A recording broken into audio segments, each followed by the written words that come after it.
grand jury de la presse immobilière, une émission en partenariat avec Régus et Bien Ici, présentée par Sylvain Lévy-Valency. Bonsoir à toutes et à tous et merci d'être avec nous. Nous sommes en direct ici des studios du 124 et au mur et nous sommes le 2 mars 2023 entourés de nos confrères de la presse immobilière. Vous connaissez le concept. On a un grand témoin qu'on va fusiller de questions, qu'on va marteler de questions, dont on va extraire la substantifique moelle justement de l'immobilier. Et Dieu sait que vu l'actualité du jour, il y a pas mal à dire. Entouré de mes fidèles complices pour ce numéro de mars, elle vient de rejoindre le club. Elle est notre journaliste star sur Radio Imo et Web Radio Édition. J'ai le plaisir d'accueillir Bérénice Deville-Florio sur le plateau. Bonjour, salut Bérénice. Bonjour à tous, bonjour Sylvain. Alors moi je ne vais pas bouder mon plaisir, je suis ravi que vous soyez avec nous. Voilà. Je suis ravie aussi d'être là. Merci Bérénice. On ne peut pas travailler sans lui dans le métier. Le flegme, la pointe de culture est toujours le mot acéré. Il est sur le plateau. J'avais commencé déjà à le lire il y a une vingtaine d'années. Il est journaliste au Point, spécialisé des enjeux immobiliers et bien sûr de l'immobilier en général. C'est Bruno Monnier-Vinard. Salut Bruno. Bonsoir Sylvain, bonsoir à tous. Comment ça va Bruno ? Super bien. Tu te rappelles, le premier article que j'ai lu, c'était sur le coworking. Voilà, il y a une vingtaine d'années. Il y a 20 ans où tu avais dit nous finirons tous par travailler avec le télétravail et le coworking. C'était pour Capital et il y avait déjà des expérimentations qui se faisaient en matière de coworking, notamment dans la région grenobloise. Voilà, personne n'y croyait à l'époque, il avait juste 20 ans d'avance. Une grande prêtresse de l'immobilier qui a écrit, qui a réécrit et qui empêche les gens de penser en rond, et je trouve ça super bien, parce que c'est la preuve d'une véritable vitalité démocratique, quelqu'un que j'apprécie tout particulièrement. Elle était journaliste au Monde, maintenant elle est journaliste indépendante et elle va publier bientôt un ouvrage dont on attend impatiemment la sortie, bien sûr sur l'immobilier et le logement. C'est notre amie Isabelle Ray-Lefebvre. Bonsoir à tous. Comment ça va Isabelle ? Ça va bien. Moi je suis ravi. On se revoit, voilà, on s'est vu la semaine dernière pour la conférence de presse Nexity. Absolument, et je suis ravi qu'on se voit pour ce numéro de la presse immobilière. Voilà, il anime la météo de l'IMO, qui est la séquence que vous connaissez les amis chaque mois, avec des données très précises, chiffrées, qui sont toujours en rapport avec le lieu et le concept de l'émission. Il est le directeur marketing de Bien Ici. Il est dorénavant maintenant partie prenante sur la totalité de l'émission, mais il fera toujours sa chronique de la météo de l'immobilier. C'est notre ami Philippe Delignyville. Bonsoir Sylvain, bonsoir à tous. Voilà, directeur marketing de Bien Ici, directeur général délégué d'ailleurs de Bien Ici, me semble-t-il. Voilà, adjoint, voilà. C'est pas mal non plus, voilà. Merci, j'ai du mal avec les lunettes, c'est extraordinaire. Ça fait très, voilà. Du coup, ça m'impressionne. Non, ça m'impressionne. Alors, je suis impressionné surtout avec notre ami du jour, qui est notre grand témoin, parce qu'on va quand même l'introduire. C'est quelqu'un, il le sait que j'apprécie particulièrement. Il a été élu à la tête de la FNAIM en remplacement à la succession de Jean-Marc Torolion. Il a pris ses fonctions le 1er janvier 2023. Il nous vient de la Loire-Atlantique. Il a beaucoup de choses à nous dire. C'est Loïc Quentin, président fédéral de la FNAIM. Bonsoir Sylvain, bonsoir à toutes et à tous. Alors, on est ravis de vous avoir sur le plateau, Loïc. Ce fut une belle victoire, ces élections, qui étaient quand même assez mouvementées. On vous en parlera tout à l'heure. En tout cas, on est ravis d'avoir votre présence ici sur le plateau, de nous honorer de cette présence. Il y a beaucoup à dire, vous le savez, sur le sujet. Bien évidemment, on va passer à cette première partie qui s'appelle la revue du grand jury. C'est tout de suite après ça. Le grand jury de la presse immobilière, la revue du grand jury.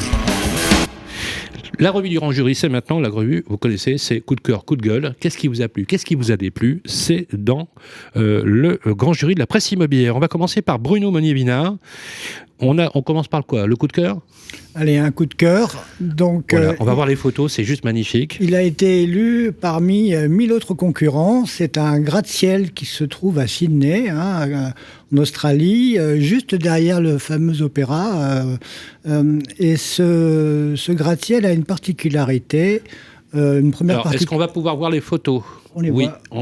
Une première particularité. Oui, magnifique. Une première particularité, c'est son architecture. Vous voyez, c'est une succession de porte-à-faux qui sont très, très audacieux, très innovants. Des porte-à-faux. C'est des porte-à-faux. Voilà, tout à fait. Ah oui, c'est énorme.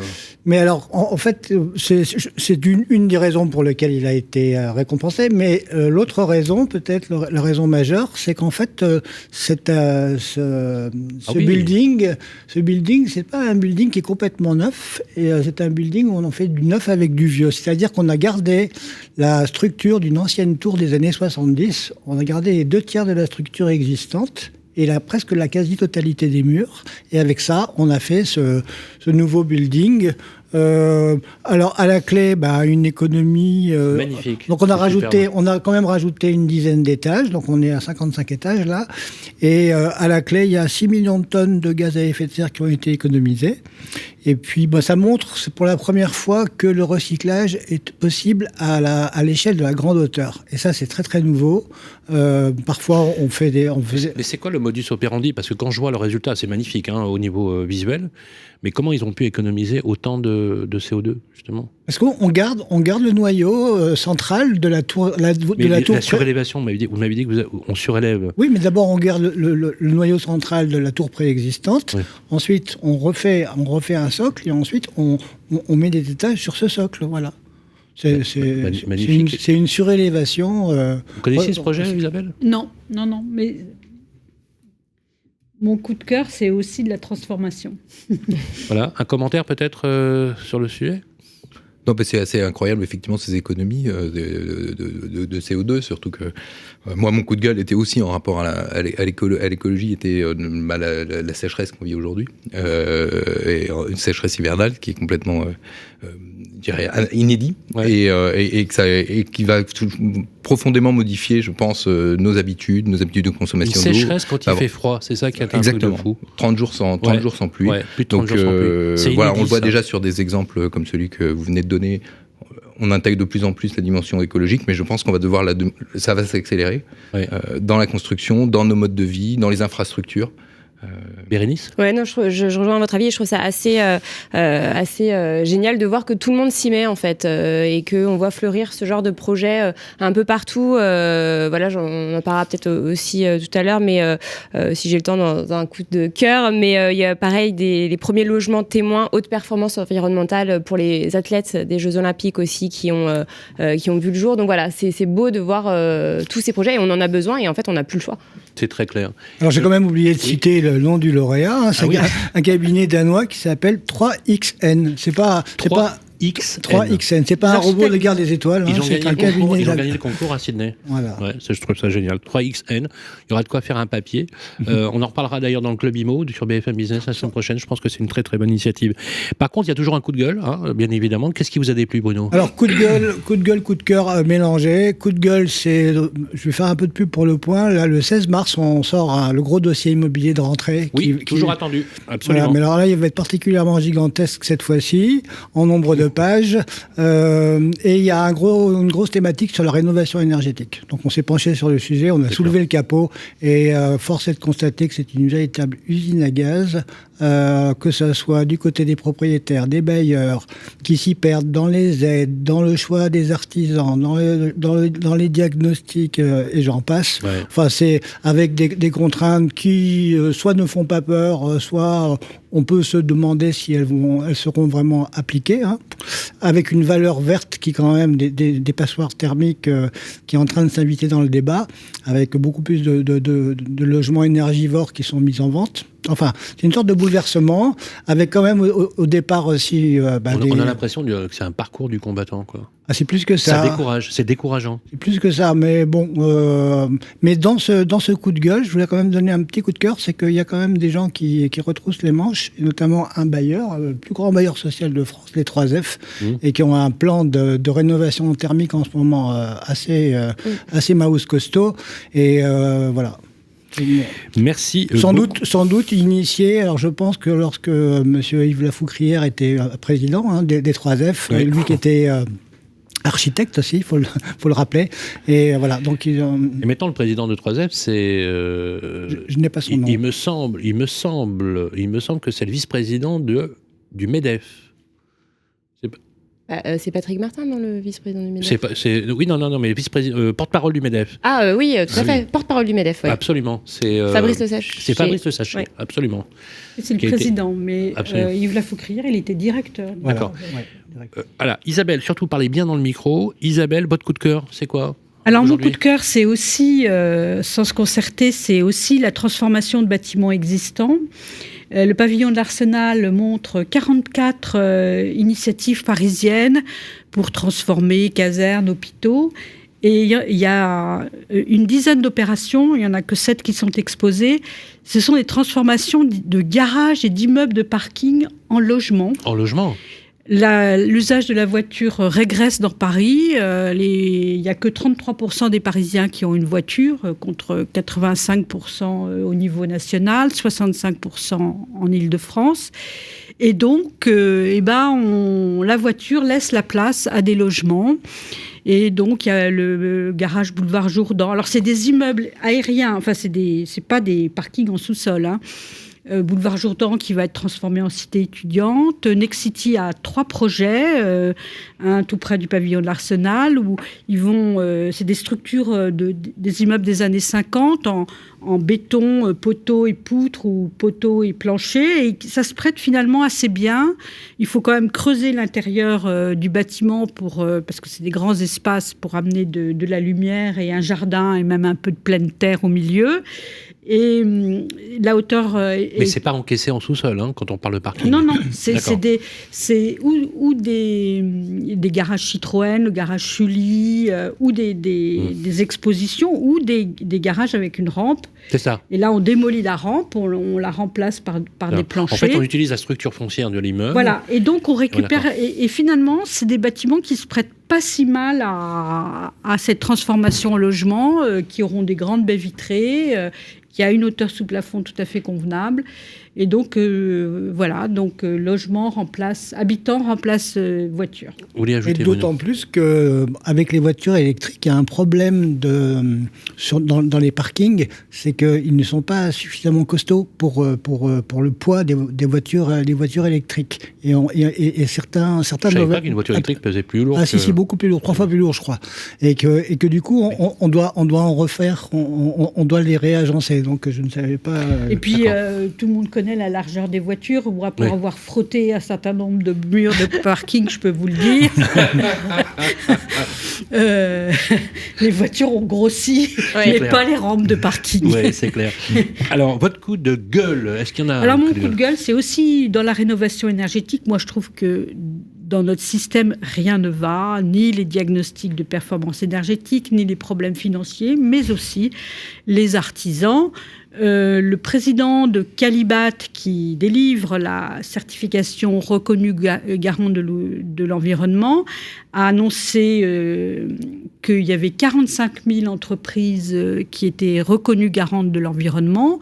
C'est un chiffre qui baisse d'année en année. On en était à 60 000 il y a encore quelques années. Absolument. Et donc, trouver les artisans, les bonnes techniques, etc., c'est pas évident non plus. Je rajouterais d'ailleurs à ce titre que Bruno Le Maire avait sorti ces chiffres-là en octobre et il avait dit qu'il en fallait 250 000 à échéance très rapide. Donc là, il va falloir véritablement un plan Marshall de la création d'entreprises qualifiées RGE pour pouvoir conduire la rénovation énergétique. Il y en avait 45 700 en 2022 et là, début 2023, il y en a 45 000. Quand on ramène ça sur les 700 000 entreprises du bâtiment, c'est 6%. Donc on ne va pas gagner la bataille de la rénovation énergétique sans entreprise. C'est très clair, c'est très clair.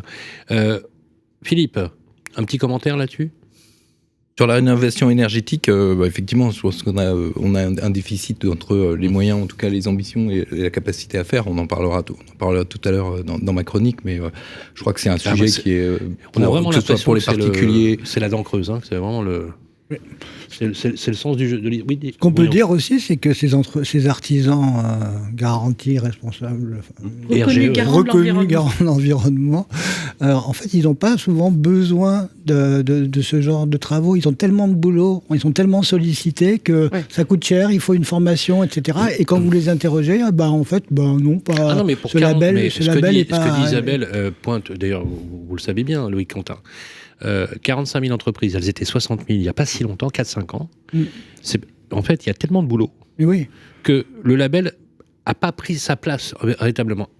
Par contre, elle le prend, soyons clairs, dans l'octroi des aides. Absolument. Oui, parce que c'est obligé. C'est bien le problème. On est obligé de passer par une entreprise c'est un vrai sujet. Bérénice. Oui, une petite réaction juste. Et on est obligé de passer par ces entreprises RGO qui font gonfler les prix. Donc, on a reçu des professionnels qui nous disaient est-ce que ça vaut vraiment le coup d'avoir le dispositif MaPrimeRénov'? Ça aussi, c'est un sujet. Donc voilà, c'est. Alors, est-ce que vous nous aviez préparé votre coup de cœur, votre coup de Tout à fait.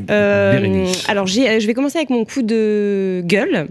Qui n'est pas très très sévère, mais en gros le 17 février dernier ont été annoncés les premiers résultats de l'Observatoire de la charte de la parité dans l'immobilier. Ah oui, vous l'avez vu ça ? Non. Alors en fait, c'est une charte qui est née d'une initiative lancée par le Cercle des femmes de l'immobilier en mars 2022 et plus de 120 entreprises et organisations... Présidée par Stéphanie Ben-Simon, me semble-t-il. Je crois que c'est ça, oui. Ils ont adhéré, donc 120 entreprises, c'est quand même pas mal. Donc les propositions qu'elle regroupe concernent évidemment les pratiques de la filière immobilière en matière de recrutement et de fidélisation des talents. Donc... un observatoire a établi un premier état des lieux, on va dire. L'objectif, c'est vraiment assurer un suivi et un bilan régulier des actions menées par les signataires de la charte. Donc les résultats sont tombés le 17 février dernier et c'est une étude qui a été réalisée par l'IEIF. Je ne sais pas si vous connaissez le fameux Institut de l'épargne immobilière et foncière. Dirigé par Christian de Kerangal. Indépendant, je précise. Donc les résultats sont plutôt encourageants, mais il reste encore du chemin à parcourir. Sur 87 sociétés, pour vous donner quelques chiffres, sur 87 sociétés, les salariés des entreprises sont majoritairement des femmes à 51,7%, donc ça c'est plutôt positif, contre 50% en moyenne en France, tous secteurs confondus. En revanche, dès qu'on s'approche des directions, tout à fait, je vois que c'est ça. Et bien là, c'est plus du tout la même chose. En moyenne, au sein des Comex Codir, on ne compte que 35% de femmes et 26% des entreprises n'ont aucune femme au sein de leur direction ou de leurs instances dirigeantes, plus généralement. Donc la parité est loin d'être atteinte. En ce qui concerne aussi... Parité à des postes de gouvernance, de direction, important. Et aussi, en ce qui concerne les gros salaires, les meilleurs salaires dans les entreprises. Les femmes ne sont que 34% à avoir ces plus hauts revenus. C'est toujours dans l'immobilier. Les entreprises, alors elles, quand on les interroge, elles sont prêtes à faire des efforts. Elles disent qu'elles vont le faire, etc. Mais seulement 20% d'entre elles acceptent de se fixer des objectifs concrets. Alors, c'est quoi des objectifs concrets ? C'est par exemple la publication de résultats. Voilà. Donc, il y a encore du chemin à faire. Là, c'est les premiers résultats. On fait un plateau, d'ailleurs, je tiens à le préciser, la semaine prochaine avec l'IEIF à ce sujet pour la journée des droits internationaux, la journée internationale des droits des femmes. Donc voilà, on va en discuter plus amplement. Et d'ailleurs, pour mémoire, il y a 4 ou 5 ans, 5 ans, j'étais au MIPIM et j'ai fait la connaissance de Nathalie Paladicev, je ne sais pas si vous la connaissez, qui est devenue donc présidente d'Ivanhoe Cambridge.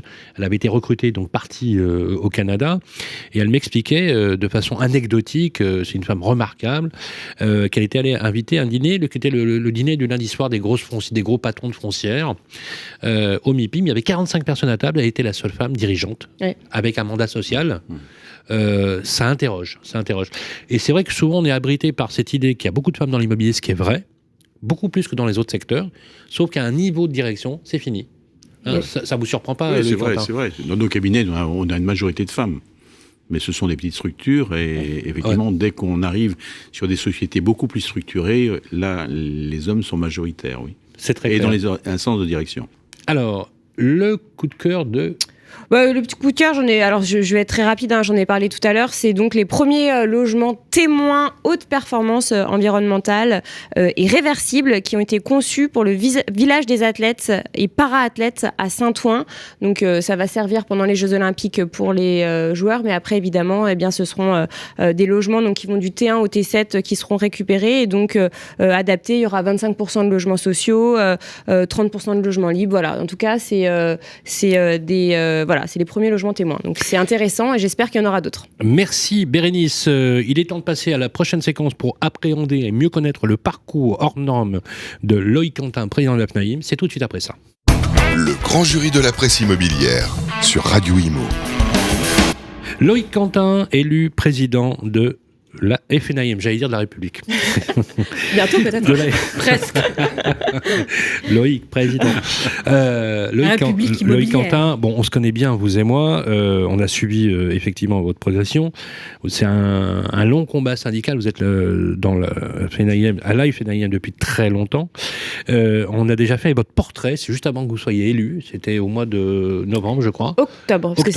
Octobre. Oui, absolument. Juste avant une semaine avant l'élection. Une semaine avant l'élection, que vous avez bien sûr remporté face à 2 candidats, et c'était finalement jamais arrivé qu'il y ait 3 candidats. C'est arrivé une fois dans l'histoire de la fédération, absolument. mais le candidat était élu au premier tour. Là, c'est la première fois qu'il y avait un second tour. Absolument. Et d'ailleurs, vous avez été le 3e à vous mettre en campagne, il faut quand même le rappeler. Très tardivement, Absolument. puisque les 2 candidats étaient partis un an avant. Ils avaient coopté le soutien de tous les présidents de toutes les chambres. Et moi, j'arrivais le dernier. Bon, mais voilà, j'ai joué le jeu. Donc rien ne sert de courir, il faut partir à point, ça marche pas là. Oui. Alors moi, je vous dis, les amis, Loïc Quentin s'était d'ailleurs déjà présenté à l'époque contre Jean-François Bouillet, rappelez-vous. Il y a 10 ans, oui. Il y a une dizaine d'années. Donc vous aviez ça en tête, faut être très clair. Je suis un syndicaliste, moi, je me bats pour les idées. Oui, non, mais vous aviez ça en tête, oui, bien évidemment. Non pas de conquérir le pouvoir, mais de mettre en œuvre un certain nombre de sujets, et vous les avez mis en œuvre, c'est clair. Vous avez patiemment attendu, et il est apparu comme le 3e homme. Vous savez. Donc on a 2 candidats qui étaient très offensifs pendant plusieurs mois. Il s'agissait de Julien Savelli, qui était président délégué, et de François Morlin. Et vous êtes arrivé assez tardivement, effectivement, et vous avez fédéré finalement ces 2 extrêmes. Vous avez été l'homme finalement qui a rassemblé et qui a fédéré. Alors je vous propose qu'on vous connaisse mieux, et notre ami Bérénice a préparé une petite bio vous concernant. On l'écoute. Alors vous êtes nantais. Bon, ça, tout le monde le sait. Vous avez travaillé dans le bâtiment, ça peu de gens le savent. C'est comme ça qu'a commencé votre amour pour la pierre. Vous êtes manuel, vous avez toujours aimé la pierre, la rénovation, ce qui vous a conduit à passer un CAP électricité générale électromécanicien. Ah bon ? Avant de reprendre des études d'économie, votre 2e passion, l'économie. Donc là, l'économie vous a conduit en licence puis maîtrise d'économie à la faculté de Nantes. Et pendant cette période, eh bien, vous travaillez pour financer vos études, d'abord dans le bâtiment et puis en tant qu'agent commercial pendant 2 ans dans des agences immobilières nantaises. Et c'est là que vous avez eu le déclic. Vous vous dites, c'est ça que je veux faire, le métier me plaît, c'est ma passion. Résultat, vous vous installez assez vite, à 23 ans, en 1980, avec un seul regret cependant, vous nous l'avez confié, ne pas avoir fait vos armes à Paris, dans des gros réseaux, notamment dans l'immobilier d'entreprise. Selon vous, ça vous aurait peut-être appris comment mieux gérer une entreprise, le personnel, l'aspect financier. C'est vrai qu'à 23 ans, on n'a pas conscience de tout. Vous adhérez quasiment tout de suite à la FNIM en 1900. Oh là là, 1880. Ça vit encore plus. 1980. C'était pour voir si vous suiviez. 1980. Voilà, 1983. Vous avez eu la chance. 80. Non, oui, 83. Attendez, parce que là, je raconte une petite anecdote. Vous avez eu la chance, selon vous, d'être aux côtés du président fédéral Roger Lemial. Absolument. Sur les assises régionales de 1983. Et c'est vrai que vous rejoignez la FNIM. Sur le combat contre la loi Quillot. Tout à fait. Je l'ai connu, Roger Lemial. Un des présidents historiques de la FNIM, de 76 à 86, pendant 10 ans. Et c'est lui qui m'a donné la piqûre. Exactement. Donc, c'est lui qui vous a donné le goût de l'engagement syndical. Ça a été le début de votre passion syndicale, qui ne vous a jamais quitté depuis. Et alors, pour vous, je tiens quand même à le préciser, les métiers de l'immobilier ont besoin de se transformer, ont besoin d'hommes impliqués, investis, pour les faire évoluer. C'est ce que vous dites, et vous ne supportez pas l'amateurisme. Ça, c'est une phrase que vous avez martelée plusieurs fois dans la profession. Voilà, c'est quelque chose que vous ne supportez pas. Vous avez fait le CERCOL, le Centre d'études et de recherche sur la construction et le logement. Ça vous a amené à l'enseignement en 1995. Et c'est là qu'a commencé votre carrière dans l'enseignement, il y a 27 ans. Vous enseignez à l'ICH. Alors, je ne sais pas si vous enseignez encore depuis que vous êtes élu président. Voilà, parce que c'était un peu, à mon avis, complexe en termes d'organisation. Donc, c'est l'Institut de droit et d'économie appliqué à l'immobilier. Donc, ça, pendant 25 ans. L'enseignement fait partie de votre vie et de votre engagement. C'est quelque chose à part entière. Bon, c'est rien comparé à vos 40 ans de syndicalisme. Petite piqûre de rappel, secrétaire général, trésorier, puis président de la Chambre FNIM Loire-Atlantique de 2005 à 2017, avant d'être élu président de région FNIM Pays de Loire de 2014 à 2020. En 2018, vous êtes nommé président adjoint de la fédération par Jean-Marc Torolion et président de l'école aussi supérieure de l'immobilier, le SI, en 2020. Avec votre programme Ensemble pour la FNIM, Fédérer, Défendre, Innover, vous êtes élu président de la FNIM le 21 octobre dernier, après une campagne intense, très fatigante.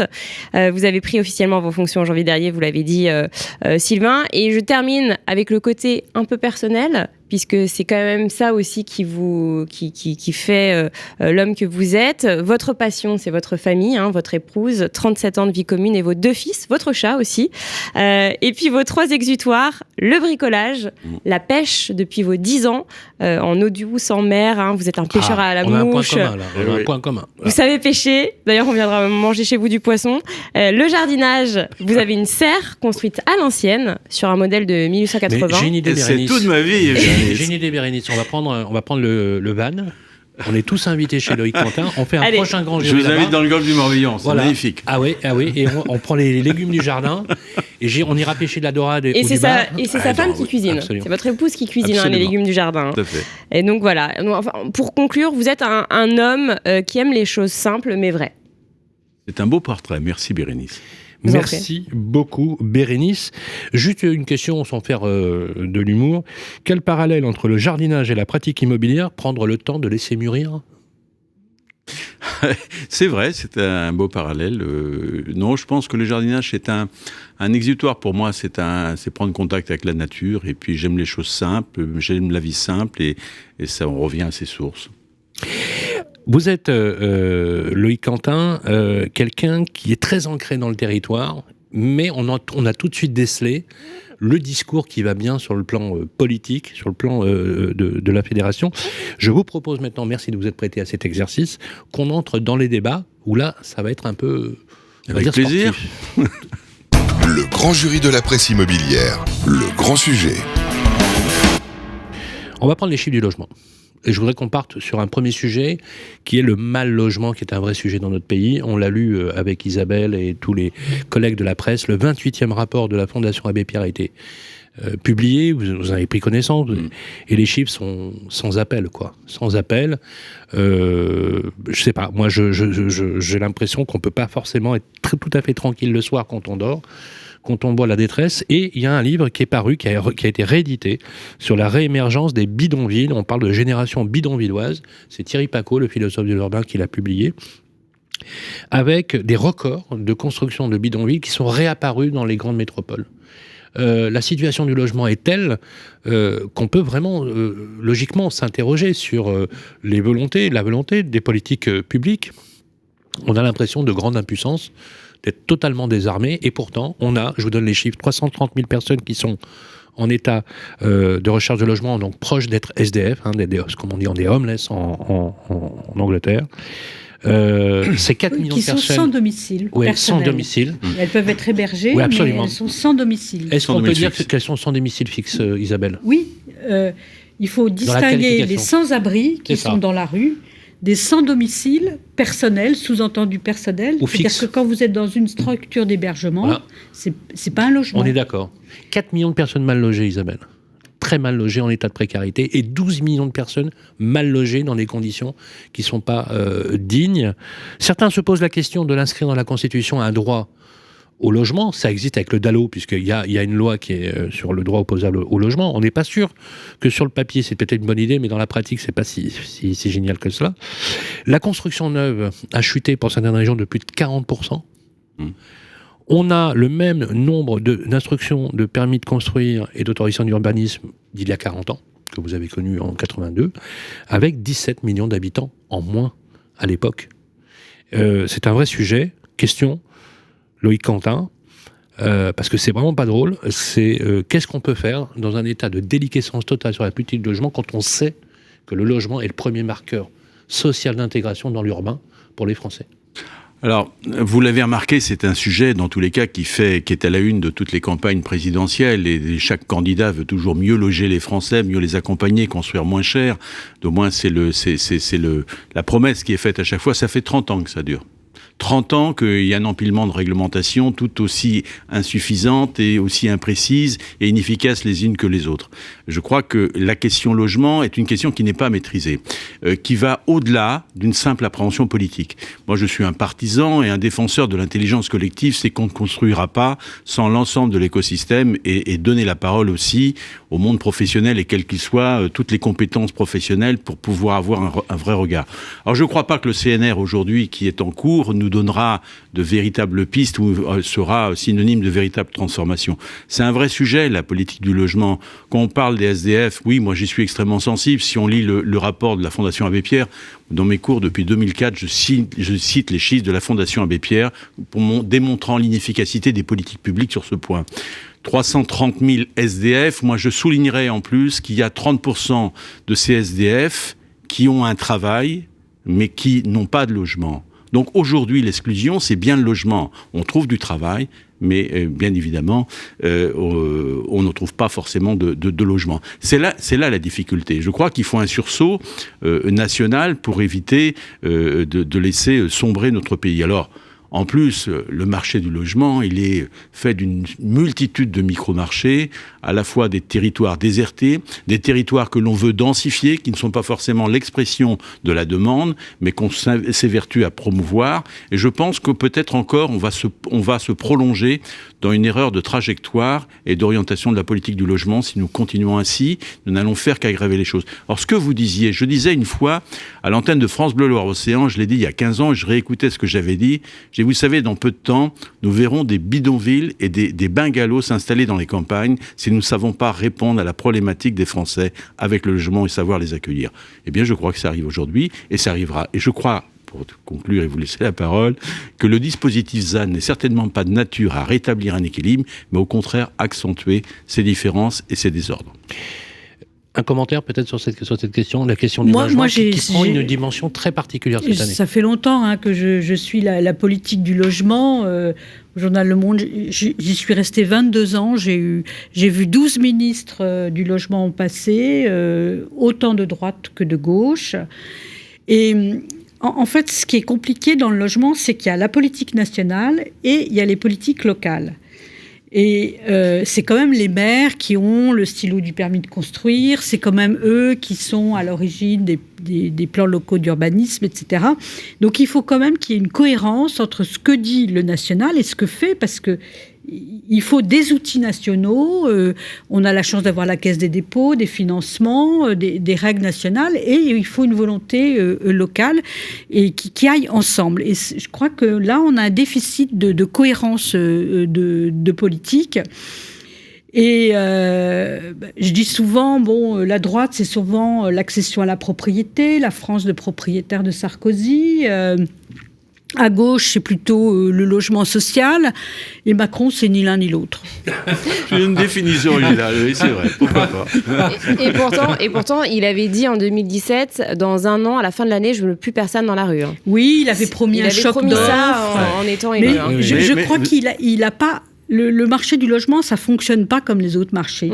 C'est pas parce que vous construisez que vous faites baisser les prix, je dirais même au contraire. Quand on construit dans les zones tendues, on fait monter les prix du foncier. Donc je crois que la clé, c'est plutôt dans les politiques foncières nationales, locales. Il faut donner aux collectivités locales des moyens juridiques, financiers. Alors, je crois quand même que les collectivités locales, les EPCI, depuis la loi de décentralisation, ont toute la compétence logement. Elles ont tous les outils accessoires, à la fois en matière de préemption, en matière d'ouverture à l'urbanisation, en matière de délivrance de droits à construire. On a la totalité des outils pour le faire. Mais elles ne contrôlent pas les prix. Mais elles l'utilisent pas. Non, certaines ne l'utilisent pas. Il n'y a plus de maires bâtisseurs. Non, ou très peu. Non, on ne pouvait pas dire ça. Insuffisamment. Alors, voilà. Je pense qu'on fustige à tort, et Dieu sait qu'avec mon confrère Marin, on va de ville en ville avec les clés de la ville et que le Figaro chaque mois. On a face à nous des maires qui veulent construire, qui ont envie de construire. Mais ils sont contraints aujourd'hui à faire face à des phénomènes nouveaux. Le phénomène nouveau, c'est qu'il y a de moins en moins d'acceptation des chantiers dans les villes avec des citoyens qui refusent. Oui, le recours contre les permis. Pour la préemption, on dira ce qu'on voudra, mais la préemption... Maire bâtisseur, maire battu. Ouais, oui, alors, Il y en a qui ont démenti cette assertion. Aux dernières élections, non. Et aux avant-dernières non plus. Oui, mais je peux citer François Rebsamen, réélu, qui a transformé la ville. Je peux aussi citer, aussi, dans une certaine mesure, d'autres maires qui sont depuis plus de 30 ans, un que nous connaissons bien, qui est maire de Saint-Cyr-sur-Loire. Et président d'un des plus gros opérateurs immobiliers français. C'est Philippe Briand, par exemple, qui a une commune à côté de Tours. Mais simplement, ce que je voudrais vous dire, c'est que la préemption, il faut avoir les moyens pour pouvoir préempter. Non, c'est pas une question de préemption, Sylvain. C'est une question d'avoir une politique d'urbanisme qui est propice à accompagner les mouvements migratoires, une démographie de population. L'ouverture de l'urbanisation, c'est simplement une réglementation dans les plus. Moi, je dis, non, les maires bâtisseurs, ils ont disparu. On vient de traverser 25 années depuis la loi SRU, et notamment la loi du 13 décembre 2000, on introduisait dans la loi la nécessité de lutter contre l'étalement urbain et densifier la ville. Les maires ont provoqué l'inverse. On n'a jamais vu autant d'étalement urbain en 25 ans. Et aujourd'hui, on dit, puisqu'il y a de l'étalement urbain, on va revenir sur la ville, on va densifier la ville. Oui, c'est clair. Il aurait peut-être fallu avoir un réflexe de se dire, on va accompagner la démographie et les mouvements des territoires à avoir un aménagement suffisant pour accueillir une nouvelle population. Mais là, il faut être aussi maire bâtisseur et prendre l'initiative d'ouverture de territoire à l'urbanisation. Et quand vous êtes maire et que, moi j'habite Montreuil, dans mon quartier tout petit, il va y avoir 1000 logements de plus en quelques années. C'est une commune qui construit beaucoup. Mais ces 1000 logements, c'est 2500 habitants. La ligne 9 du métro, elle ne va pas être renforcée. Les écoles débordent. Quand je vois qu'à Paris, il va y avoir 5000 élèves en moins. Nous, à peine ouvertes, les écoles sont déjà pleines. Il faut quand même que les maires aient les moyens de construire les infrastructures. Il faut se mettre à leur place quand même. Oui, il faut non seulement se mettre à leur place, mais quand on voit effectivement la politique du gouvernement sur le fait de délester fiscalement les leviers... Voilà, ils n'ont plus de levier fiscal. C'est ce qu'ils opposent. Il y a beaucoup de sujets qui vous concernent, Loïc Quentin. C'est le marché en ce 2023. J'ai lu ce matin que plusieurs banques ont carrément annoncé qu'elles ne financeraient plus de crédit immobilier. Voilà, tout simplement. Quelques banques l'ont annoncé. Restriction du taux de crédit, augmentation de pratiquement 400 points de base sur les taux de crédit sur une année glissante. On voit un marché peut-être qui commence peut-être à être attentiste. Est-ce que c'est une bonne nouvelle? Est-ce que ça va faire baisser les prix ou pas? Est-ce que le corollaire de la crise peut-être qui s'annonce ou de cette attention de cette année un peu bizarroïde 2023 engagera peut-être la fermeture d'agences immobilières ou pas? Beaucoup de questions dans ce que vous dites. Voir déjà des banques refuser à financer l'immobilier, je suis très inquiet parce qu'on n'est certainement pas rendu à la fin de l'augmentation des taux.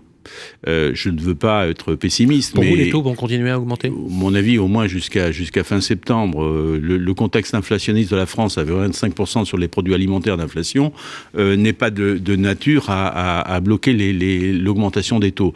Donc ça, c'est un premier signal, même si le gouverneur de la Banque de France n'arrête pas de dire que l'inflation va être jugulée, elle va être confrontée, les taux vont stabiliser à fin juin. Je ne le crois pas. Je ne voudrais pas faire un parallèle, mais moi j'ai en mémoire la crise de 1973, la guerre du Kippour, la guerre des 6 jours, on a eu une crise énergétique et à partir de ce moment, on a généré de l'inflation dans les pays Europe et dans le monde entier et on a eu la plus grande crise économique qui s'est transformée avec des taux d'intérêt qui sont montés jusqu'à 18% en 1982, c'est-à-dire 9 ans d'inflation soutenue et 9 ans d'augmentation des taux. Je ne voudrais pas faire un parallèle entre les deux périodes, mais là, on a une crise énergétique qui conduit à de l'inflation et aussi qui génère aussi une augmentation des taux. Donc, il y a une espèce de chaînage qu'on a déjà connu dans l'histoire. Maintenant, sur le marché des transactions, les banques continuent à financer, mais ce qui est vrai, c'est qu'il y a un tassement total. J'étais récemment avec un directeur général d'une grande banque française. Il m'a reçu pour parler de mon projet de portabilité. Et puis, il m'a dit, écoutez, de toute façon, aujourd'hui, on est à moins 30% en termes de production de crédit. Et depuis octobre, on ne cesse de perdre 5 points chaque mois. Donc, ce qui veut dire qu'il y a une baisse totale du financement des ménages français. Ça va se traduire sur les volumes. Et bien évidemment, qui dit volume, va emmener une contraction du nombre de points de vente et des tensions dans les agences immobilières. Nous, on a prédit à la FNIM, une conférence de presse, on dit 900 à 950 000 ventes en 2023. Ouais. On sera peut-être... Si les taux étaient aux alentours de... dépassaient les 3%, ce que vous avez prédit. Voilà. On y est là aussi. Voilà. Mais on y est déjà. Là, le taux d'usure, elle vient de passer à 4%. Oui. Et moi, j'aimerais juste rajouter quelque chose. Donc, il y a les taux qui augmentent en effet. Mais moi, ce qui m'a alerté, c'est qu'on a reçu des courtiers là. Et maintenant, les banques demandent 20% d'apport pour la résidence principale, donc aux acquéreurs. Demandent également une épargne de sécurité sécurité. Alors ça, c'est nouveau, mais il faut avoir, en plus de l'apport, donc 20%, faut avoir de l'épargne de sécurité. Pourquoi ? Vous l'avez entendu, ça ? Pour justement, j'ai jamais vu ça dans toute l'histoire pour du crédit. anticiper l'inflation, la crise énergétique. Donc ça veut dire que maintenant, les acquéreurs, les primo-accédants qui veulent acheter, il faut qu'ils aient non seulement un apport et en plus une épargne de sécurité. Exemple, le bien vaut 200 000, donc il faut 20 000 euros d'apport. Exactement. Et en plus de cela, je dois avoir au moins peut-être 20 000 euros d'épargne. Non, il demande, alors d'après les courtiers, la banque demande 1 an de remboursement de mensualité d'avance pour faire face si jamais il y a des difficultés financières à cause de l'inflation, etc. Mais comment vous voulez qu'on devienne propriétaire en fait ? Qui veut tuer l'immobilier dans ce pays ? C'est l'anticipation économique parfaite des difficultés à venir. Et moi, ça me choque. Un prêteur et un capital risqueur. Donc, s'il se protège ainsi, c'est parce qu'il sait qu'il y a des nuages qui s'amoncellent et qui rendent la conjoncture très compliquée. Donc, le problème, là, dans tout cela, moi, ce que je vois, c'est que c'est un marché d'exception qui est en train de se profiler. Et le marché d'exception, je dis toujours que c'est un marché d'exclusion. Et un marché d'exclusion des plus mal logés, des plus faibles, et des ménages qui ne peuvent pas accéder à la propriété ou des ménages qui ne peuvent pas louer. Bravo. Et ça, c'est insoutenable. Bravo. Dans un pays où le logement doit être effectivement le premier axe de mobilisation de l'ensemble des politiques. Bon, c'est mon coup de gueule. Là, mais moi, je pense qu'il est plus désolvabilisateur. Je suis d'accord. C'est pas l'absence de crédit, c'est que les prix sont trop élevés par rapport aux revenus. Mais les prix vont décélérer, Isabelle. Là, ça commence apparemment. Justement, Bruno. Voilà, moi c'est la question que je voulais vous poser. Vous êtes nantais, donc, et vous pouvez donc avoir un regard privilégié sur ce qui se passe sur la bande littorale en Bretagne et les Pays de Loire. Moi, je pense que aujourd'hui, il est en train de se passer là-bas ce qui s'est passé sur la Côte d'Azur il y a 50, 60 ans. C'est-à-dire une exclusion progressive des côtes, de l'habitat des côtes, par des personnes aisées et qui soit de la région, soit venues d'autres régions, notamment à la faveur du télétravail. Donc ça aussi, c'est un paramètre qui rentre en ligne de compte, qui bouleverse en fait toutes les prévisions qu'on pouvait faire sur le logement, parce que là, c'est finalement la loi du marché qui s'applique. J'ai plus d'argent et du coup, les personnes locales vont aller vendre à prix fort. Nantes, moi, ça fait quand même pas mal de temps que que je suis l'immobilier. Une des choses qui m'a le plus frappé ces dernières années, c'est de voir des villes comme Lyon ou comme Nantes ou comme Bordeaux, bien entendu, finalement avoir des prix de l'immobilier dans l'ancien qui devenaient de plus en plus décorrélés du pouvoir d'achat des locaux. Voilà, j'aimerais avoir votre sentiment sur ça. Alors, il y a deux choses. Il y a le marché du littoral et puis le marché des grandes villes. Les 10 grandes premières agglomérations françaises, aujourd'hui, sont en recrue, sont en baisse de prix. Si on compare l'évolution en 2023, on la compare à l'inflation, on baisse de prix. Aujourd'hui, à Nantes, on n'est plus qu'à 2 points d'augmentation. Donc, quand il y a 6 points d'inflation... Après combien d'augmentation ? Ah oui, non, mais ça c'est certain. Mais le problème, ça, c'est un mouvement migratoire porté sur les grandes villes, là où il y a l'emploi. Non, donc c'est on va pas qu'un mouvement migratoire. C'est aussi un mouvement qu'il y a des gens qui achètent beaucoup de logements et d'autres qui n'arrivent pas à se loger. Il y a des cumulards du logement. Ça, la demande... Et après, sur la Bretagne, il y a aussi une chose en plus, c'est le réchauffement climatique, parce que c'est la nouvelle Côte d'Azur. Maintenant, sur le littoral, comme dit Bérénice, oui, effectivement, dans le JDD, il y a eu l'enquête sur Ville et Village où il fait bon vivre. J'ai dit que la Bretagne avait gagné la bataille de l'héliotropisme. Et c'est vrai. On a eu des étés chauds, et ce qui ramène effectivement les populations à choisir la Bretagne, c'est votre première question par rapport à la Côte d'Azur. Mais aussi, il y a un aspect dont il faut se rendre compte. Bientôt, on va avoir une inversion de la courbe des actifs et des inactifs. Où vont les inactifs demain ? Ils se positionnent sur des territoires, et notamment sur le littoral, ils quittent Paris. Oui, où il fait bon vivre. Et voilà, et on va là où il y a effectivement une tranquillité, il y a moins d'insécurité, où il y a effectivement plus de tranquillité. Donc ça, ce sont des mouvements... Il n'y a que l'aménagement du territoire et l'observation affine des marchés qui permet effectivement d'anticiper ces phénomènes-là. Moi, ce que je reproche aux politiques publiques, quand on prend le marché de la côte, on va à Biarritz ou à Bayonne, les maires s'étonnent, on a un marché de location saisonnière, on n'a plus rien pour accueillir nos actifs. Mais ça s'anticipe. On ne va pas dire qu'on n'a pas les moyens d'observer, de regarder un marché et de faire de la prévision et de l'anticipation et de faire du logement maîtrisable et abordable. Villes ont carrément interdit les Airbnb. Oui. Mais bon, après, on est dans l'excès. Non, mais voilà. C'est une correction dans l'excès. L'idée, parce que le phénomène Airbnb a rebattu quand même beaucoup les cartes au niveau de la location saisonnière. Et d'ailleurs, j'en veux aussi pour preuve que sur les modalités contractuelles, avec le bail mobilité et les baux meublés, aujourd'hui, vous ne trouvez plus une surface vide à moins de 30 mètres carrés ou 40 mètres carrés dans Paris. C'est que du meublé. Bien sûr. C'est que meublé. Mais le problème du contrat bail meublé, je cherche un appartement, je trouve pas. Voilà. Extraordinaire. Non, mais je connais un agent immobilier, si ça vous dit. Alors, autre sujet, justement, on parle des loyers. On parle des loyers. Bonne ou mauvaise idée, l'encadrement des loyers. Certaines villes commencent à avoir des reculs nécessaires. Est-ce qu'avec le temps des villes qui l'ont adopté, vous pensez, vous, Loïc Quentin, que l'encadrement des loyers a porté ses fruits? Force de constater que, vu la demande et les difficultés de se loger, on ne peut pas dire que ça soit une réussite en soi. Alors, moi, je vais rebondir tout de suite sur un marché que je connais bien, Nantes. Oui. Alors, si Nantes, effectivement, a progressé sur les prix, c'est qu'on avait une croissance démographique très, très forte, une forte demande, parce qu'il y avait un dynamisme économique. À côté de cela, il y a une production de logements qui s'est avérée insuffisante et qui a fait quand même monter les prix de l'ancien, parce qu'on n'arrivait pas à répondre, et un étalement urbain très, très fort. On a eu des prix de l'immobilier très chers, très élevés, on les a toujours, mais pour autant, les loyers n'ont pas fortement augmenté et n'ont pas été corrélés à l'augmentation des prix. Ah non ? On est resté sur un marché sage. Nantes est une ville, il n'y a pas d'encadrement des loyers. Je me souviens, quand le maire Jean-Marc Ayrault voulait le faire, j'avais dit dans tous les cas, nous, on s'opposera. Et on a eu effectivement dans cette ville la chance de pouvoir se parler, on ne l'a pas appliqué. Et les loyers sont restés sages. Sans encadrement, ils sont restés sages. Donc, je crois que l'encadrement est un très mauvais signal envoyé aux propriétaires. Et surtout aujourd'hui, dans une période où le propriétaire bailleur est confronté à des interdictions de louer sur les G et les F qui se profilent, envoyer des signaux d'encadrement, c'est effondrer le marché. Je prends le cas de Lyon. Lyon apprenait l'encadrement. Aujourd'hui, la ville est en train de rétropédaler en se dire comment on va retrouver la confiance des investisseurs pour se positionner sur le marché et avoir une offre locative adaptée. Et moi, c'est la sonnette d'alarme. Quand on ne peut plus accéder à la propriété, comment on se loge? Je ne connais que deux moyens de se loger, être propriétaire ou être locataire. Alors, continuons à détériorer le marché locatif. Qu'est-ce qu'on va faire de nos jeunes qui veulent se loger? Je crois que dans tous les cas, aujourd'hui, la vraie question, c'est de produire du logement. Être en capacité de le produire. Si on ne produit pas de logement, le parc, il ne répondra pas. Alors, est-ce que la solution, est-ce que vous seriez favorable, il y a des commissions, il y a des personnes qui y pensent, à rebattre les cartes des modalités contractuelles, c'est-à-dire, entre guillemets, revoir les baux tels qu'ils sont conçus aujourd'hui, c'est-à-dire des baux plus restrictifs, une imposition plus draconienne de la mise en location d'un bien. Quand on sait d'ailleurs que plus de 60% des personnes qui sont logées dans le parc locatif privé seraient éligibles au logement social. Sont éligibles au logement social et que, de façon écrasante, à plus de 90%, ce sont des petits propriétaires, des millions de petits propriétaires. Donc la doxa qui consiste à dire qu'on a des gros salauds de propriétaires qui exploitent, etc.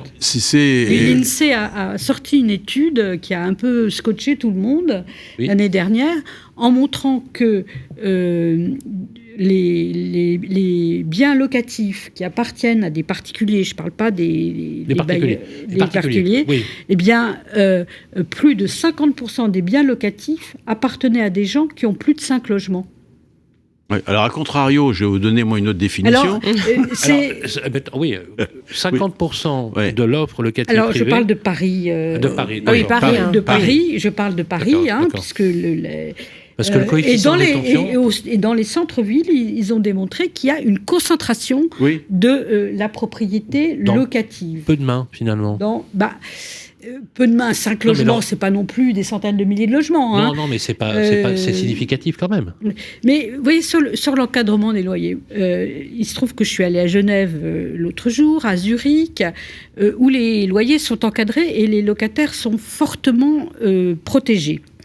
Ils ont une puissance politique, les locataires, et c'est quand même pas des pays gauchistes.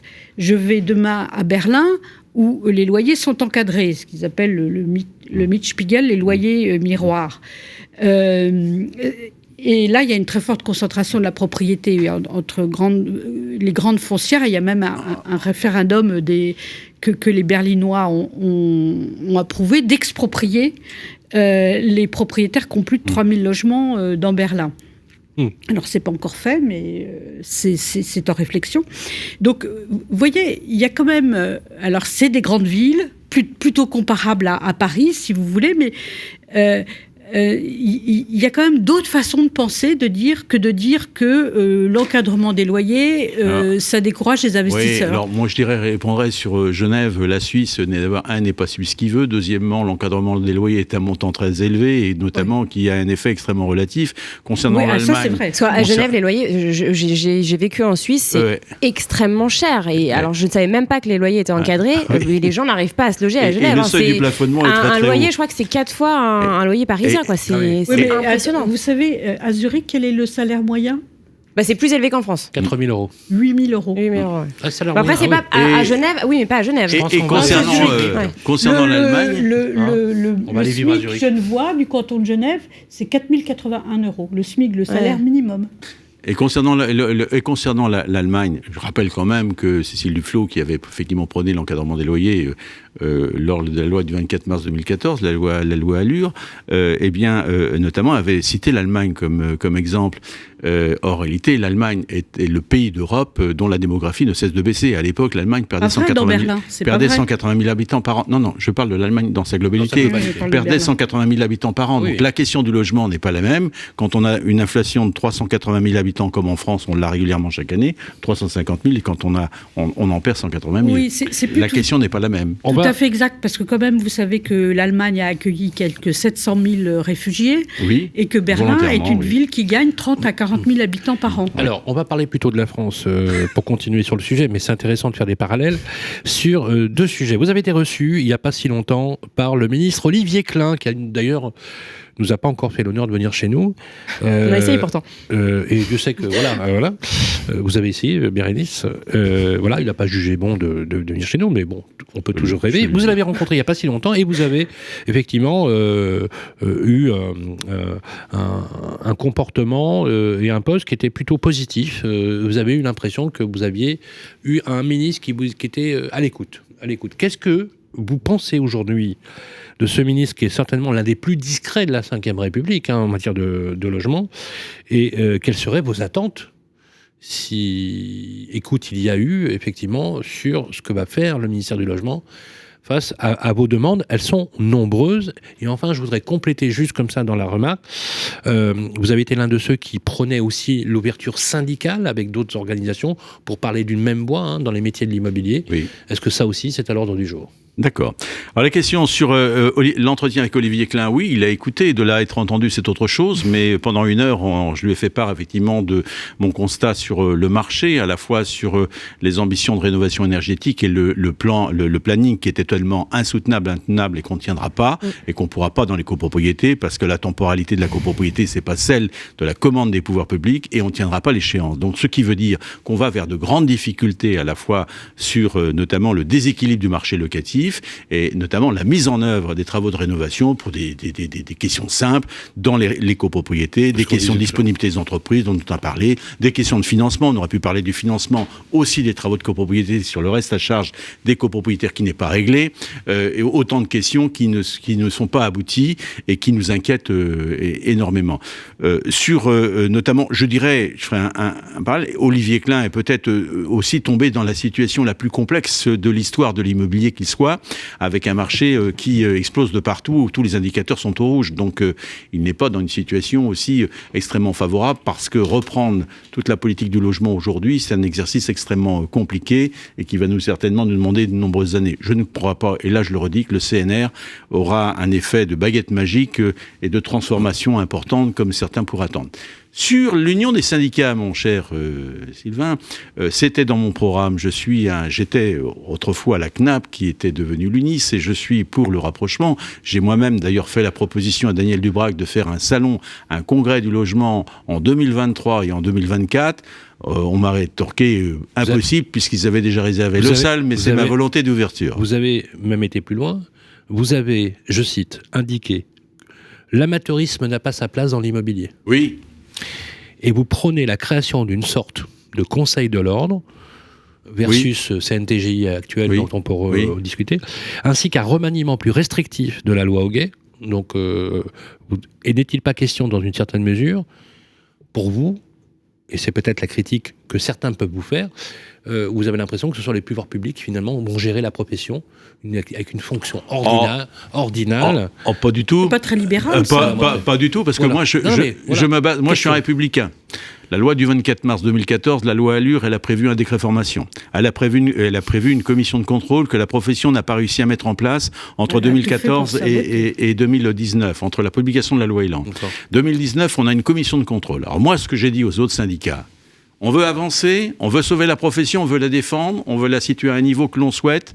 D'abord, premièrement, le décret de formation, on l'a fait. Il n'y a pas d'amateurisme. Pour moi, on ne peut pas commencer à faire de la transaction, à s'engager, à faire de l'intermédiation immobilière sans un minimum de connaissances. On a fixé à une barre, minimum 42 heures de formation. Aujourd'hui, je ne suis pas suivi par les autres syndicats. C'est pas ça qui m'empêchera de continuer. Il y a une commission de contrôle. Elle est prévue dans la loi Elan. Les deux autres syndicats ne me suivent pas. C'est pas ça qui m'empêchera de poursuivre. On continue à dialoguer, on continue à échanger, mais la FNIM continuera son chemin. Ce n'est pas effectivement se mettre sous l'angle des pouvoirs publics. Moi, je suis là pour faire évoluer la profession, apporter plus de sécurité aux consommateurs et une réglementation dans son intérêt. Ça a le mérite d'être clair. Un commentaire ? Est-ce que l'idée d'avoir une fonction ordinale, à l'instar de ce que fait l'IPI, vous savez l'IPI en Belgique, l'Institut des professions immobilières, ordonné par ordonnance royale dans les années 90, avec des tableaux, des périodes de probation. C'est pour les syndics seulement, l'IPI. Oui, on devient... Ah, il y a un tableau pour les transactionnaires aussi. Ah oui, c'est possible. Oui. Et Fédéria, comme vous connaissez, c'est la fédération de 4 syndicats. Est-ce que vous pensez qu'à votre avis, vous, les journalistes, on pourra s'unir un jour syndicalement dans ce pays? Non. Pour parler d'une... Impossible. La question que j'aimerais poser, c'est savoir Bruno, si cette formation que vous prenez, elle vous semble à même de faire la différence dans un marché justement qui est en train de bien coincer.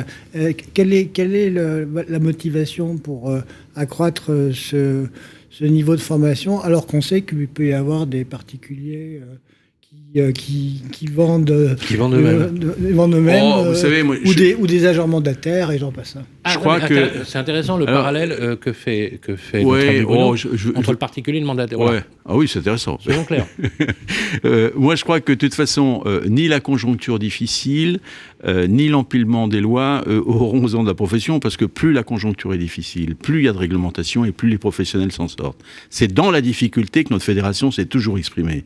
Quand les moments étaient compliqués, elle a toujours su rebondir. C'est elle qui a demandé effectivement la création de la loi EOGA qui réglemente la profession. C'est elle qui a imposé une garantie financière. C'est elle qui a imposé un code de déontologie. C'est elle qui a demandé effectivement une formation obligatoire. C'est elle aussi qui vient de signer un protocole avec SOS Racisme pour lutter contre la discrimination dans l'accès au logement. C'est ça notre vision et c'est ça la vision d'un syndicaliste que je suis. Et je crois qu'aujourd'hui, au contraire, la situation elle est propice. Moi, j'ai comme mission et rôle d'accompagner toutes les entreprises face à une situation, une conjoncture complexe et face aujourd'hui à un environnement, une loi climat résilience qui environne tout le marché, qu'on soit agent immobilier, administrateur de biens, syndic de copropriété, plus que jamais la formation est au rendez-vous. On ne peut pas exercer ce métier avec amateurisme et l'amateurisme n'a pas de place aujourd'hui. Il y a un dernier sujet sur lequel je voudrais qu'on parle avant de passer à la météo avec notre ami Philippe, ce sont les questions environnementales et ses conséquences.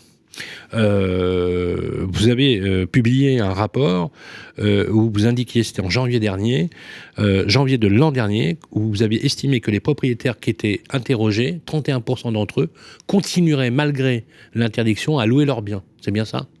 Qui était en étiquette ne souhaitaient plus louer leurs biens. Ne souhaitaient plus louer leurs biens. Nous, la clientèle... ne souhaitait plus louer, ça veut dire quoi ? C'est-à-dire qu'ils vont le remettre sur le marché ? C'est-à-dire qu'ils n'envisageaient pas de faire des travaux et ne voudraient pas engager des travaux pour le louer. C'est ça, parce que finalement, il y a des propriétaires qui ont un profil. Moi, dans ma clientèle, j'ai un ancien coiffeur, il a 80 ans, il a un appartement, il est classé F. Quand on va lui dire « faites les travaux », ses enfants vont lui dire « mais non, papa, tu vas vendre ».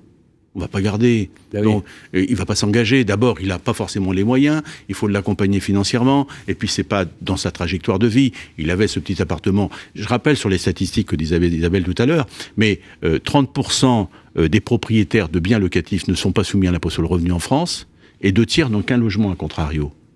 Donc c'est vrai, mais on a besoin de ces petits propriétaires. Et il faut croire qu'il ne faut pas leur tirer dessus et leur mettre effectivement toutes les conséquences et toute la masse sur la tête, parce qu'on va arriver à une difficulté très forte. Et c'est pas parce qu'un appartement sort du champ locatif qu'il y reste.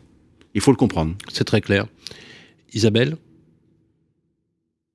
sur la question de la rénovation énergétique, on a posé la question du calendrier notamment. Oui, non, je pense que le calendrier n'est pas tenable et que dans les copropriétés, c'est particulièrement difficile. Et on sait d'ailleurs que les propriétés sont très concernées par ce sujet. Elles sont très concernées. D'ailleurs, elles ne sont pas en bon état, les copropriétés. Elles repoussent les travaux. Moi, je pense qu'il faut d'abord donner des moyens financiers aux copropriétés et renforcer le fonds travaux, le rendre obligatoire, même à l'entrée. Je serais pour un livret A de la copropriété, pour obliger alors un peu comme les banquiers, obliger les entrants à cotiser à ce plan. Il y a déjà une sacrée évolution, parce que je reconnais quand même de la loi climat-résilience, il y a l'obligation de mettre un plan pluriannuel de travaux, à la fois qui concerne la rénovation énergétique, et aussi de faire du préventif dans les copropriétés, c'est-à-dire d'anticiper les travaux nécessaires, les travaux d'entretien, de réparation, et voilà. Parce qu'il faut en permanence avoir une vision préventive de son patrimoine plutôt que curative. Mais si vous avez l'argent, c'est quand même plus facile. Tout à fait, mais on a introduit le fonds travaux qui est malheureusement que de 5% du budget prévisionnel. Et là, je vous signale que la FNAIM était contre le fonds travaux. Je n'ai jamais compris pourquoi un syndicat de gestionnaires était contre ça. C'est pas mon cas, parce qu'au contraire, j'allais vous dire que je souligne le fait que quand une copropriété adopte un plan pluriannuel de travaux, si par exemple le chiffrage est fait, s'il y a 500 000 euros de travaux, il faut que chaque propriétaire alimente au niveau de sa quote-part 2,5% de l'estimation des travaux sur 10 ans chaque année. Vous voyez, donc là, on a quand même bouger les choses. C'est-à-dire qu'on assume en épargne 25% des travaux nécessaires à ce qui a été budgété, projeté. Bérénice, oui, moi je voulais juste revenir sur votre entretien avec Olivier Klein. Donc, on a reçu Olivier Principal, qui est à votre bureau fédéral et qui est aussi président de la FNAIM Grand Paris, qui nous a, comme vous, dit que vous aviez été écouté mais pas entendu. Et alors, lui disait au nom de la FNAIM que votre peur, vous allez nous le confirmer, c'était que les petits propriétaires bailleurs sortent en fait, décident de continuer à louer tout seul en fait leurs biens, sortent des administrateurs de biens, sortent des gestions, et c'est ça la peur, et en fait qui continuent à louer parce qu'ils n'ont pas l'argent pour faire les travaux. Bien évidemment, on fait peser sur les propriétaires bailleurs qui sont intermédiaires toutes les obligations. Tout le secteur non intermédiaire s'affranchit des règles de droit. Et là, moi, c'est mon cul de gueule encore. Bah oui. Parce que là, la discrimination, les propriétaires non intermédiaires, c'est pas chez eux qu'on va faire le testing, c'est chez nous. Le permis de louer, ils s'en balancent, ils ne le fondent pas, ils ne le sollicitent pas. L'encadrement des loyers, ils ne le respectent pas. Si on ne veut pas rénover énergétiquement, on va mettre le loueur en meublé qui n'est pas concerné par la loi. Voilà. Donc, et quand vous dites ça au ministre, qu'est-ce qu'il vous dit en fait ? On réclame la notion d'être reconnu comme un tiers de confiance. Les loueurs meublés sont assujettis à l'interdiction des FG ? Non, pas du tout. Pas du tout. Vous pouvez vous mettre en meublé, vous n'êtes pas soumis. Et même, je vais aller plus loin. En meublé saisonnier, mais en meublé en meublé LMNP, par exemple, c'est soumis. Hein. C'est soumis, oui, mais en saisonnier. Ils sont soumis, ils peuvent effectivement... Saisonnier, mais, tout à fait. Mais si c'est la résidence principale du locataire, ils sont soumis. Oui, tout à fait. Mais enfin, quand vous êtes sur 3 mois ou 4 mois... c'est clair. C'est clair. Donc, dans tous les cas, vous passez en meublé, et puis vous échappez aux dispositions. Non, vous passez en meublé saisonnier. Oui, mais vous échappez aux dispositions. Oui, mais c'est...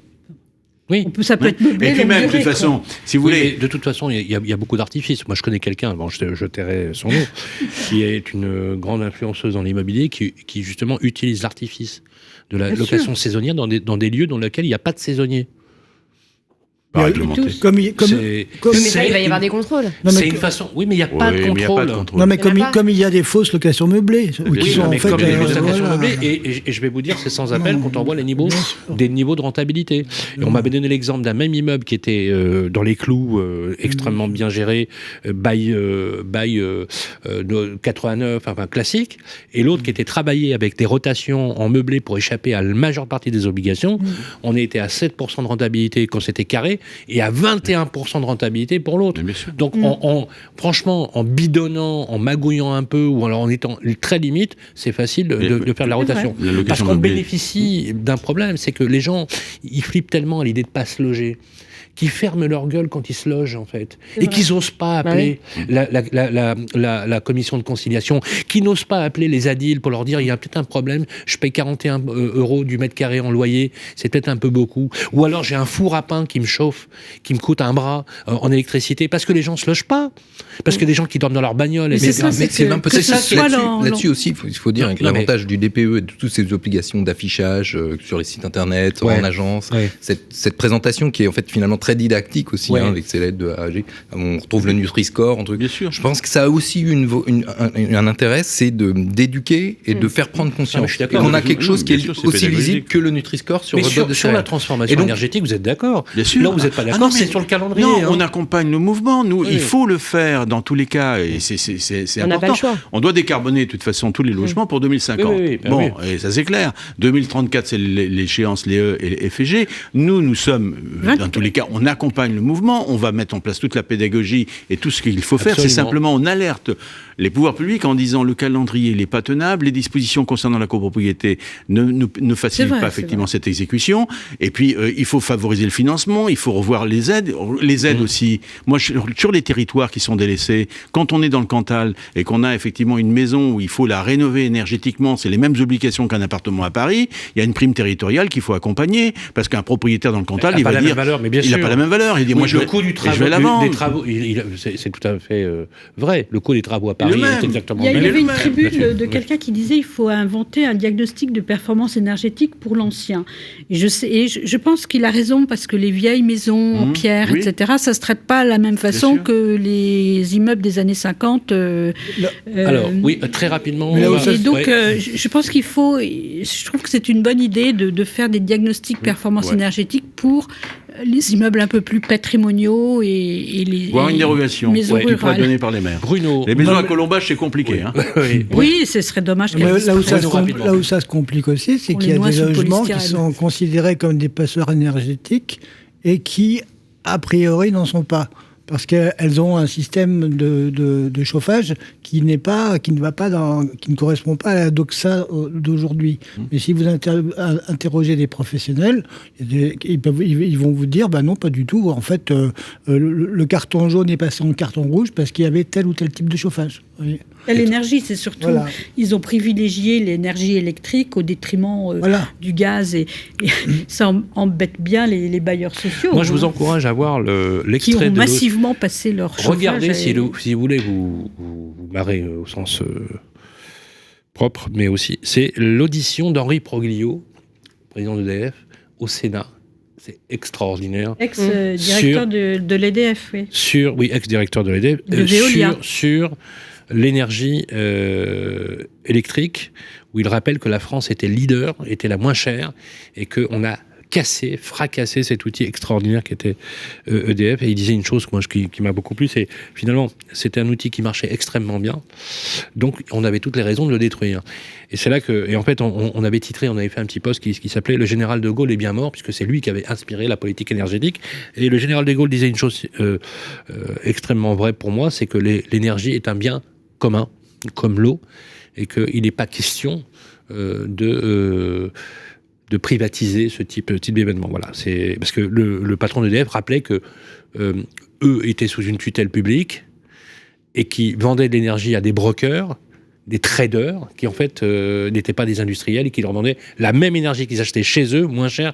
Voilà, là, c'est un peu la faute de l'Europe. Oui, non, mais comme quoi, on peut aussi savoir résister. Alors, je vous propose qu'on finisse sur une touche plutôt sympathique, puisque notre ami Philippe Deligny nous a préparé, dans sa météo de Limo, un exercice plutôt sympathique. On l'écoute. La météo de Limo, par Bien Ici. Alors, mon cher Philippe, que nous avez-vous préparé ce soir ? Alors, Sylvain, donc c'est l'hiver, ça fait plusieurs mois qu'il fait froid, ça fait aussi plusieurs mois on sent une certaine stabilité dans nos chiffres. Donc, en termes de météo, pas beaucoup de choses, je dirais, en tout cas annoncées, en tout cas pas beaucoup de changements de temps, je dirais, depuis au moins le mois de novembre ou décembre. Donc on s'est dit qu'annoncer, que vous dire, et c'est peut-être vous faire un peu travailler et vous faire réagir, enfin en tout cas vous faire deviner et vous poser quelques questions sur les principaux indicateurs. Vous avez l'habitude maintenant, ça doit être le 5e ou 6e exercice qu'on fait ensemble sur nos indicateurs. Et voilà, vous nous disiez un peu quelles sont la méthode du juste prix, quels sont vos pronostics en termes d'indicateurs. Le premier indicateur sur lequel je voulais revenir, c'en est un qu'on adore chez Bien Ici, qu'on a un peu inventé, c'est notre indicateur de tension immobilière. Donc on regarde chez Bien Ici le nombre d'annonces, combien on a d'annonces, les nouvelles annonces. On regarde également les gens qui regardent ces annonces, qui contactent des agences. Et on essaye d'en définir un niveau de tension, c'est-à-dire la différence entre la demande et l'offre. Et on regarde typiquement le nombre de contacts par annonce. On s'était dit, les précédentes éditions, ces contacts par annonce, il a plutôt baissé. Mais alors, de combien est-ce qu'il a baissé par rapport à l'année dernière ? Et sur le début de l'année, là, à votre sens, on est à quel pourcentage de baisse ? C'est un quiz, hein. Par rapport à la même période l'année dernière ? Exactement. Sur quoi ? Une année glissante ? Oui, sur la Moins même 20%? période. Sur des annonces de vente, Ouais, on n'est pas très loin. Mais Ouais. de contact. 3%. Sur des annonces de vente, oui, tout à fait. Sur des transactions. Moins 15 à 20%. On est à moins 29%. Donc, c'est-à-dire qu'on a, Waouh. on a à la fois vu... Et 30% de baisse de crédit. Et Crédit Logement Bravo. disait même Ouais. 44%. On sent l'économiste. Hein. Mais Crédit Logement ce matin a dit 44% de crédit en moins. Hein. Ah oui, mais ça c'est... Moi Ouais. je parlais d'une banque, elle est peut-être plus performante que nous. Alors, c'est nourri par deux choses. Oui. C'est nourri par une augmentation du nombre d'annonces. On a eu, depuis l'été, on a des agences qui ont retrouvé un nombre d'annonces un peu plus conséquent. Donc forcément, notre dénominateur, notre numérateur augmente. Et puis une demande qui est un peu attentiste. C'est vrai que depuis le mois de novembre, on sent un peu moins de contact, un taux de transformation par annonce qui a tendance un petit peu à baisser. Donc on rejoint ce qu'on se disait tout à l'heure.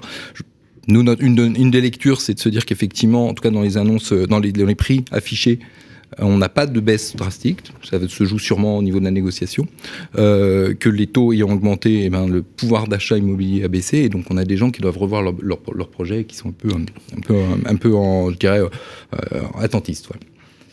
Deuxième question.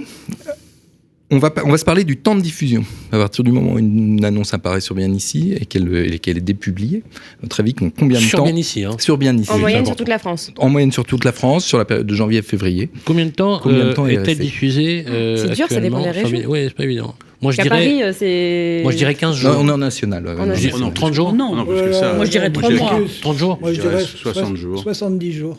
Eh ben, on est à 66,5 jours. Bravo, messieurs. Voilà. À Paris, Alors, ce qui n'est pas- je sais que les biens se vendent en 60 jours, mais qu'ailleurs, c'est plutôt 90. Bravo. Alors c'est bravo. pas il faut attention aux comparaisons parce que là on est sur de la diffusion, donc c'est déjà des agences qui ont choisi de diffuser sur notre site. Il n'y a pas forcément eu de vente tout de suite, le compromis c'est peut-être signé quelques jours après, mais en tout cas c'est le temps de diffusion. Ça donne une indication, et ça c'est C'est une moyenne, hein, on est d'accord. hein. c'est une moyenne. Moyenne. C'est Sur une durée qui a millions augmenté. d'annonces. Ouais. C'est une durée qui a augmenté. Cet été on était plutôt à 50 jours.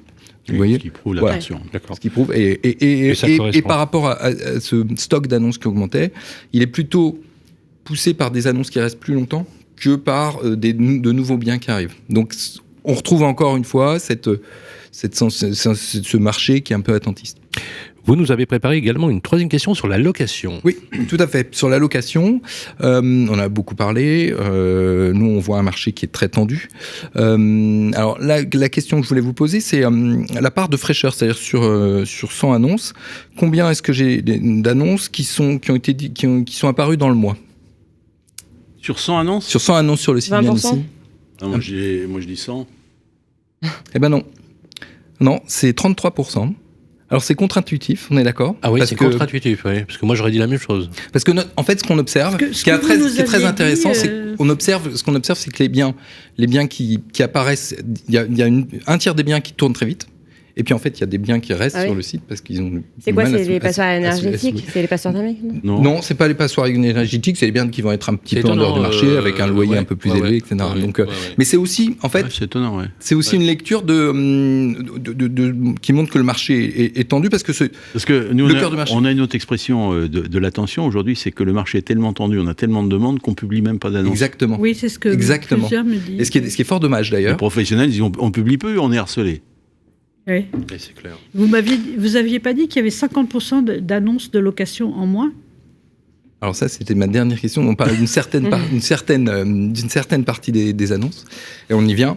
C'est les annonces. Ça, c'est notre marotte aussi à la météo. C'est les annonces en DPE, F et G, nos passoires thermiques.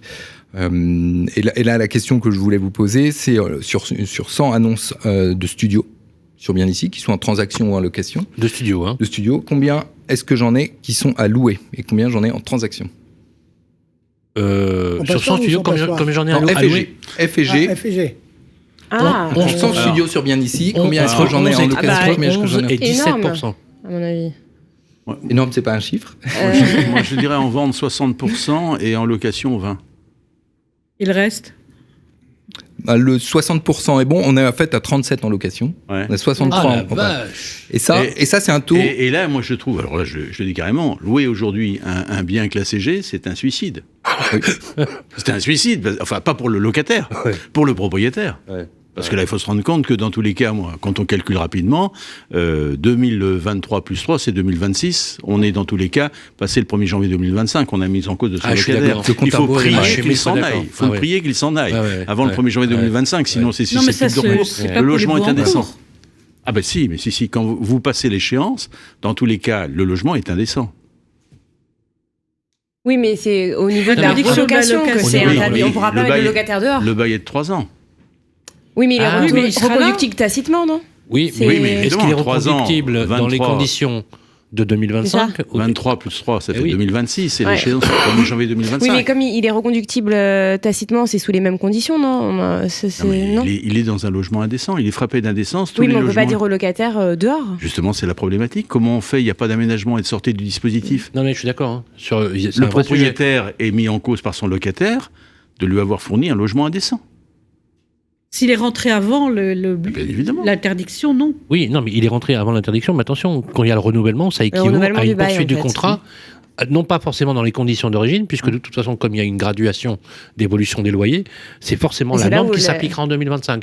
Donc, le renouvellement, quand il s'appliquera, en droit, bon, je connais un peu le droit, eh bien, ce sera actualisé, c'est-à-dire en l'état de la législation à l'époque. Et c'est là où ça tient pas la route. Donc, ce que dit, non, mais on parle du contrat. C'est-à-dire que le renouvellement du bail, c'est un autre contrat, c'est une poursuite du contrat dans les conditions actuelles.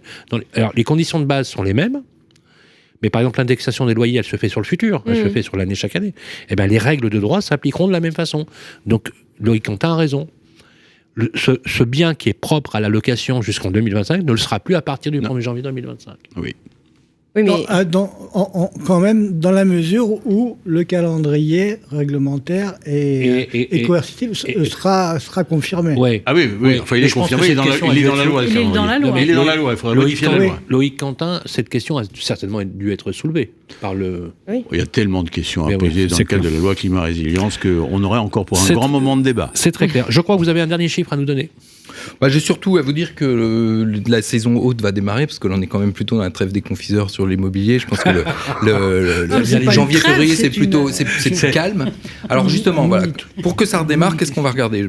Les nouvelles annonces. Je pense que ça va être un indicateur vraiment important sur la confiance des vendeurs et leur capacité à dire on y va. Le nombre de contacts par annonce, dont je vous parlais tout à l'heure, ça nous permettra de connaître le dynamisme du marché. Et puis, un dernier élément qu'on va regarder beaucoup, c'est les prix affichés dans les annonces. Parce que nous, portail, on n'a pas le prix final, mais en tout cas, si les prix affichés dans les annonces baissent, ça veut dire que le marché aura vraiment intégré cette baisse-là et qu'on sera dans une dynamique d'ajustement des prix à la baisse, ce qui est à mon sens un point important, parce que c'est ce qui va débloquer le marché. C'est-à-dire qu'aujourd'hui, le marché se fige par les volumes, parce que les prix restent hauts, et que si les prix baissent, on aura de nouveau des acheteurs qui vont arriver, et puis ça va renclencher la machine.